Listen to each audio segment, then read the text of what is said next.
రకాలుగా అద్భుతమైన లాభాలు ఇవ్వటానికి ఉన్నాయి. Lutein 1, 2 carotene, 3 జియోగ్జాంతిన్.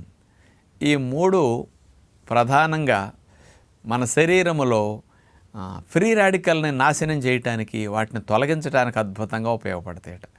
అందుకని బచ్చలి స్పెషల్గా మనకి కర్మకాండాలు చేసేటప్పుడు ఒకరోజు 12వ రోజు 11వ రోజు కంపల్సరీ బచ్చలి పెడుతుంటారు. అంటే దానివల్ల ఇంటర్నల్గా లాభాలు వస్తాయని, బాధలు ఎక్కువ ఉన్నప్పుడు బాడీలో కూడా మానసిక ఒత్తిడి ఉన్నప్పుడు కూడా ఈ ఫ్రీ రాడికల్స్ ఎక్కువ రిలీజ్ అవుతూ ఉంటాయి. అంటే అవన్నీ టాక్సిన్స్ ఎక్కువ ప్రొడ్యూస్ చేస్తుంటాయి. బాడీలో మంచి కణజాలాన్ని కూడా జబ్బుల బారిన పడేటట్టు ఫ్రీ రాడికల్స్ చేస్తుంటాయి. క్యాన్సర్ ప్రేరకాలు ఫ్రీ రాడికల్స్ మన బాడీలో జీవక్రియలో రిలీజ్ అవుతూ ఉంటాయి. ఎప్పటికప్పుడు రిలీజ్ అయ్యే ఫ్రీ రాడికల్స్ని తొలగించేయాలి బాడీ. ఈ ఫ్రీ రాడికల్స్ అంటే సమాజంలో కొంత